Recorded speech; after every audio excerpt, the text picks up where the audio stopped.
Hello friends, कैसे हैं आप सब। फॉर एवर स्टोरी में आप लोगों का स्वागत है। पिछले पार्ट में आप लोगों ने सुना कि शीतल जो है श्वेता से कहती है कि स्कूल कॉलेज की बहुत याद आती है। तो श्वेता भी कहती है हाँ, मुझे भी बहुत याद आती है, ख़ास तौर से तुम्हारे साथ बिताए दिन। और दोनों फिर एक दूसरे को काफ़ी देर तक ऐसे ही देखते रहे। अचानक शीतल को ध्यान आया कि उसने श्वेता को कुछ खाने पीने के लिए नहीं पूछा है। तो उसने श्वेता से कहा, अच्छा मैंने तो तुम्हें पूछा ही नहीं कि क्या खाओगी, बताओ क्या मंगवाऊँ तुम्हारे लिए। तो श्वेता ने कहा नहीं कुछ नहीं, मैं फुल हूँ। और हाँ, अगर तुम्हारा खाना पीना हो गया हो तो यहाँ से चलें, मैं 1 घंटे से यहीं पर हूँ। सब सोच रहे होंगे कि ये लड़की कर क्या रही है, एक टेबल से उठकर दूसरी टेबल पर जाकर बैठ जा रही है, घूर रहे हैं कैसे देखो। तो शीतल ने कहा लोगों की तो आदत है खूबसूरत लड़की को घूरने की। हाँ, शीतल ने कहा हाँ हाँ चलो अब उठो। शीतल ने कहा पर जाएंगे कहाँ। शीतल ने कहा देखते हैं, पहले यहाँ से तो निकलो। वैसे तुम्हें कहाँ जाना है। शीतल ने कहा और कहाँ जाऊँगी, सीधा बहन के घर। कहाँ रहती है तुम्हारी बहन। शीतल ने उसे पता बताया। तो श्वेता ने कहा अभी मैं भी फ्री हूँ, तुम्हें भी कोई काम नहीं है तो रुक जाओ थोड़ी देर, बहुत सारी बातें करनी है तुमसे, और इसी बहाने यहाँ आसपास घूम भी लेना। वैसे कब से हो यहाँ पर तुम। शीतल ने कहा अभी कल रात ही आई हूँ, आज पहला दिन है। श्वेता ने बोला तो ठीक है चलो फिर। श्वेता ने शीतल का हाथ पकड़ा और खींचती हुई उसे ले चली। थोड़ी दूर पे जाकर उसने टैक्सी रुकवाई और दोनों उसमें बैठ गए और घूमने का सिलसिला शुरू हो गया। यार सॉरी, मेरे गले में बहुत दर्द हो रहा है, बोला नहीं जा रहा। दोनों घूमते रहे और बातें करते रहे। दोपहर ढलने लगी थी, शाम होने को थी। जब घूमते घूमते थक गए तो रेस्ट करने के लिए एक जगह पर बैठ गए। अचानक शीतल को याद आया कि यार प्रिया ने मुझसे कहा था कि इंटरव्यू के बाद उसे फ़ोन कर लूँ। सोचा था रेस्टोरेंट से निकलने के बाद किसी पीसीओ से करूँगी, फिर श्वेता मिल गई और मैं भूल गई। मतलब फिर तुम मिल गई और मैं भूल गई। घड़ी में उसने फटाफट टाइम देखा तो 4 बजने को थे। प्रिया को फ़ोन करना था तो उसने बोला श्वेता चलो उठो, देखें कहीं कोई पीसीओ है यहाँ आसपास। उसे टेंशन हो रही होगी, पता नहीं यहाँ मिलेगा भी या नहीं, चलो उठो। तो श्वेता ने कहा परेशान ना हो, अब तक क्यों नहीं किया फ़ोन। हाँ, कितने घंटे हो गए हैं, वो टेंशन में तो होगी, ये लो फ़ोन कर लो। श्वेता ने अपना मोबाइल निकाल कर उसकी तरफ बढ़ाया। शीतल ने कहा तुम्हारी वजह से भूल गई। और श्वेता के पास मोबाइल देखकर थोड़ी हैरान भी हुई। फिर उसे मन ही मन सोचा कि पैसे वाले लोग हैं यार, मोबाइल होना कौन सी बड़ी बात है। और फिर बोली तुम ही मिला दो, मुझे चलाना नहीं आता मोबाइल, मैंने कभी नहीं चलाया। श्वेता ने उसे नंबर मिला कर दिया। शीतल ने प्रिया को पूरी कहानी बताई और कहा कि थोड़ी देर में घर आ जाऊंगी। फिर मोबाइल श्वेता को वापस करते हुए कहा कि थैंक यू। श्वेता ने भी वेलकम बोलकर सारी औपचारिकता पूरी कर दी थी। शीतल ने कहा खैर अब क्या करना है, घर चलने अपने अपने या और कहीं जाना है। श्वेता ने कहा तुम्हें जल्दी है घर जाने की। शीतल ने कहा नहीं, प्रिया से बात हो गई है, पर तुम्हें नहीं जाना क्या घर? घर वाले पूछेंगे नहीं कि कहाँ रह गई? श्वेता ने कहा नहीं, मैंने बता दिया था। वो दोनों जो मेरे साथ थी लड़कियाँ, शीतल कहती है हाँ, कि उसमें से एक मेरी कज़न और दूसरी भाभी थी। मैंने तभी बोल दिया था शायद लेट हो जाऊँ, और कोई बात होती तो मेरे पास फ़ोन है, घर से अब तक फ़ोन आ गया होता। चलो एक जगह और लेकर चलती हूँ, तुम्हें शायद पसंद आएगी। अभी 2-3 घंटे का टाइम है, उसके बाद वहीं से अपने अपने रास्ते निकल जाएंगे। क्यों? शीतल ने कहा कि ले कहाँ जा रही हो? श्वेता ने कहा सरप्राइज़ है यार, और ये कहकर वो उसे वहाँ से भी ले आई। थोड़ी देर बाद श्वेता उसको जब लेके आई तो वो एक बीच था। श्वेता शीतल को एक बीच पर लेकर आई थी। समंदर अभी शांत था, पर फिर भी लहरों का मध्यम शोर था जो कानों को अच्छा लग रहा था। पानी की वो आवाज़ किसी मधुर बांसुरी की आवाज़ की तरह थी। पानी को महसूस करने के लिए दोनों ने अपने फुटवियर उतारकर हाथों में ले लिए थे। आती जाती लहरें पैरों को भिगो रही थीं, और कभी कभी कपड़ों को भी। शीतल को अच्छा लग रहा था। वो श्वेता की तरफ देखकर बोली कि तुम्हारा सरप्राइज़ मुझे बहुत पसंद आया।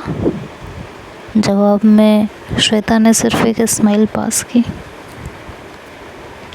दोनों एक छोर से दूसरे छोर तक घूमते रहे, फिर थककर एक जगह रेत पर बैठ गए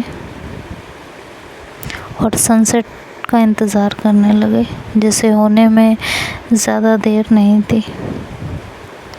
दोनों पानी में खेलते हुए बच्चों, आते जाते लोगों को देखते तो कभी समंदर की लहरों और दूर क्षितिज पर धरती आसमान को मिलते हुए देखते। दोनों ही खामोश होकर उस नज़ारे की खूबसूरती को अपनी निगाहों में बसा रहे थे। काफ़ी देर बाद श्वेता ने चुप्पी तोड़ते हुए पूछा कि वैसे अभी यहाँ कब तक हो तुम? शीतल ने कहा कि कल का दिन हो, परसों शाम को जाना है।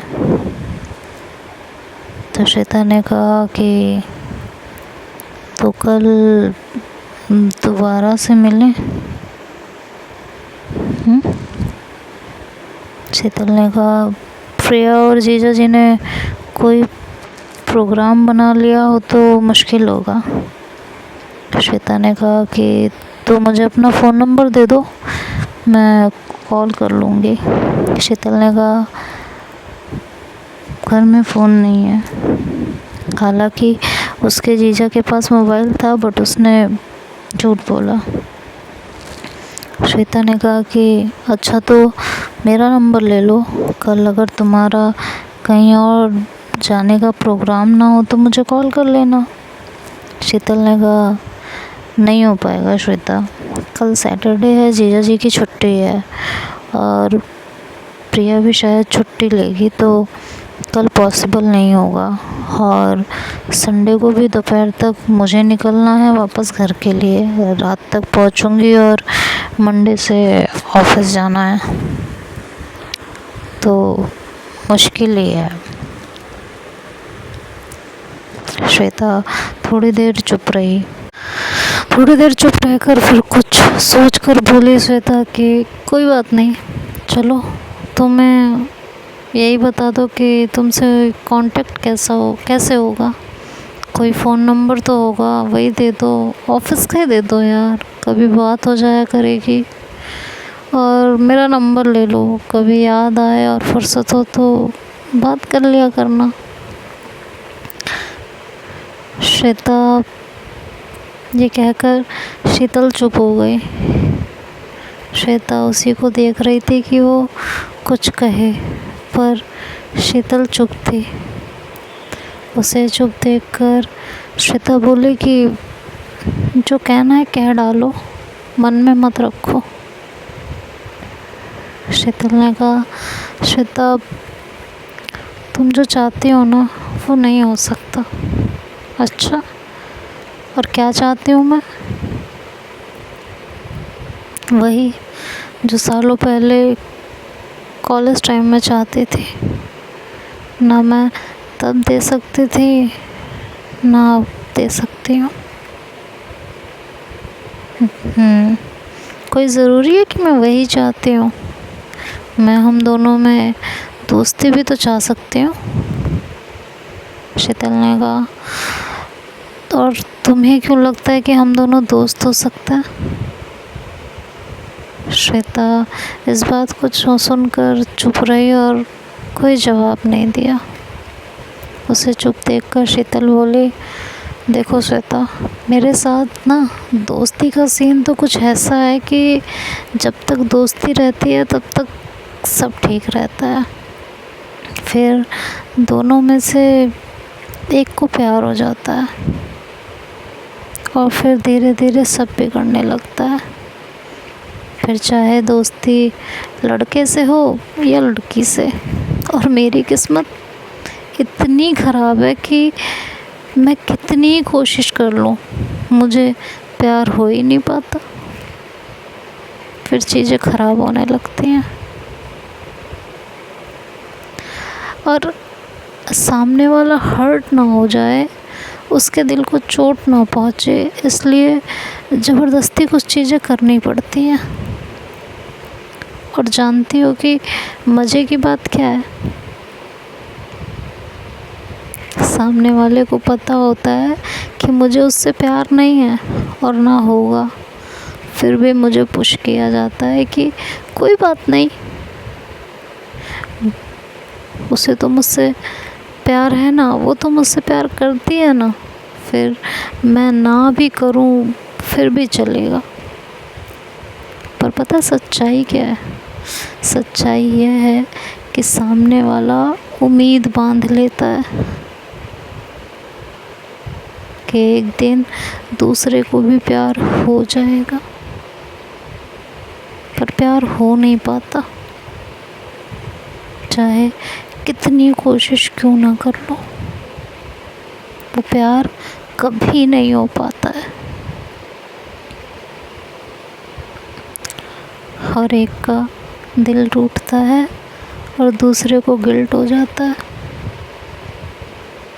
और ये जो गिल्ट है ना, ये जीने नहीं देता, ये पल पल मारता है, पल पल तड़पाता है। हम पता है किसी भी दर्द के साथ रह सकते हैं, लेकिन किसी का दिल हमारी वजह से टूटे, इस गिल्ट के साथ जीना बहुत मुश्किल हो जाता है श्वेता। और मुझे ये सब अब दोबारा नहीं करना है। मैं इन सब चीज़ों से बहुत थक चुकी हूँ, बहुत ज़्यादा। मैं ना किसी का दिल तोड़ना चाहती हूँ और ना उस गिल्ट में दोबारा जीना चाहती हूँ। ये गिल्ट जो है ये पल पल मारता है, पल पल तड़पाता है, जीना मुश्किल कर देता है, दर्द देता है, तड़प देता है। और सामने वाले को सब पता होते हुए भी ये करना और ये करवाना बहुत दुखदाई है। आई होप तुम मेरी बातों को समझोगे। ये कहकर शीतल चुप हो चुकी थी और दोनों एक दूसरे को सिर्फ देख रहे थे। तो देखते हैं अब आगे क्या होगा। श्वेता क्या जवाब देगी, ये तो नेक्स्ट पार्ट में सुनेंगे। तब तक के लिए बाय बाय, टेक केयर।